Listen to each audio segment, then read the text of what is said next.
Wow, do I love staring at the sun, just admiring its beauty. If only there was an entity I could pray to show my devotion to the number one source of life on this planet.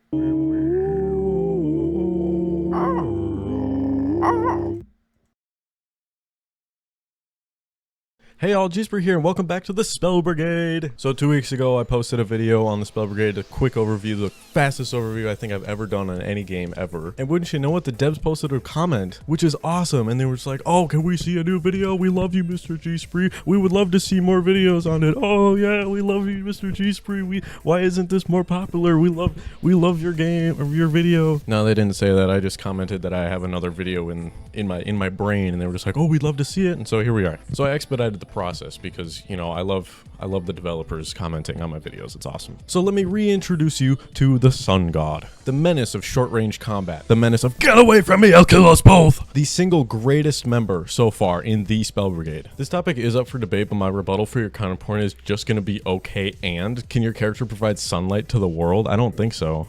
You will lose this debate because I know for a fact that the other 3 characters in the game, except for maybe the Moon Lord, technically provide sunlight because it's a reflection of the sun, but that light still comes from the sun. Kelly, do you mind? It's just causing the moon to indirectly provide light where the sun directly provides light. But anyway, you lose your counterpoint because my sun god, my character, the sun god, the god of suns, the sun god, the provider of light and the number one source of life here on Earth, directly provides light to everything. Yeah, that's right. Your character doesn't do that. Does Kevin the Cursed with his little shovel and his little sack over his head, does he provide light? No, he kills people.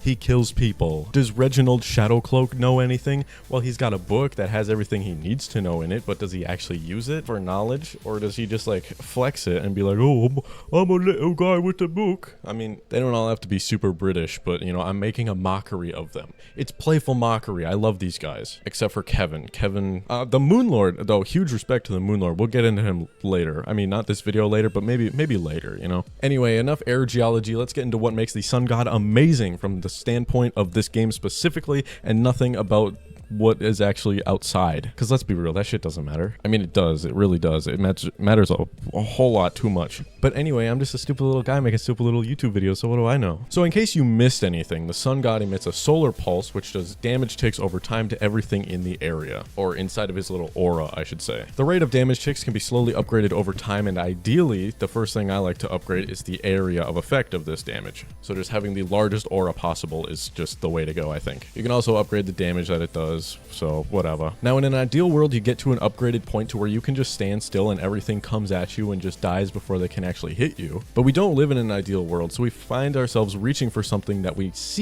make it seem to us like it's inside of our reach, but it's just a little bit outside, when in reality it's like the toddler, when you were a toddler reaching towards the sun and being like, oh, I can't grab it, oh, I'm so close. It's like, yeah, that's right, buddy, it's so close, you almost got it. Like, that's the reality here. I mean, not really. You can't get into a point with the ticks, at least, like the small little itty bitty bugs. The worms are doable, but like the crabs and the larger crabs and definitely the boss, you know, you don't want to just stand there and let them walk on you because you'll probably die. Especially the spiders. The spiders are the number one enemy of the Sun God, and I hate the spiders. It's the number one reason I hate the spiders, because I can't use the Sun God effectively because I can't just stand still. I have to move away from them, and then by the time that I do enough damage to them where they would explode, a lot of the times they just explode on me, and it gets everywhere, and it makes my health go down, and it makes a mess. Anyway, let's just look up some steroids to jack our main man up, shall we? First up, let's talk physical enhancements. My favorite thing to add is the broadsword. It swings around twice for a whopping 150 damage per hit, and it goes a little bit further than the range of the actual aura until you upgrade it more. The aura, that is, not the broadsword. The broadsword can also be upgraded, which it can be larger, which is insane. After this, I kind of just take whatever I'm feeling. I just like to get the broadsword for sure, because, you know, everything else just has range, and then the necro world just kind of gets in the way, at least for me. Reginald's orbs are pretty cool. It just adds a little bit of extra singularity attack to anybody coming at you. The Moon Lord thing is also kind of just a nice passive to have.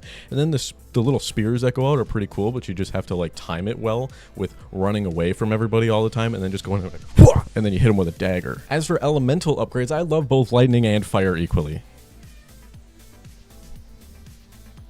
I actually love lightning a little bit more. It's actually a lot more. I like the lightning a lot more. The plasma is pretty cool. But yeah, the sun god is like the greatest character in the game, and you can totally debate me in the comments. It doesn't matter to me. My mind's already made up and you can't change it. So unless they introduce somebody that's better than the sun god. The reason in the first video I said they look like lawn decorations is because at my parents' house on our deck there's a little like sun god thing. And he holds a candle, and he's just a face of the sun. He's got a little smiley face, and then he holds a candle. Like, he's a lawn decoration. What do you think, Kelly? What do you think of the sun god? She's speechless. I am allergic to you. All right, well, I hope you guys enjoyed this video. I hope it wasn't too much all over the place, and I hope it didn't kind of end abruptly or anything. But if you liked this, be sure to leave a like, subscribe if you've been here before, and if you want to come back. It helps me out a lot. I really like the numbers going up there. It really makes me happy. All right, and I'll see you guys next week. Weekly videos every Monday.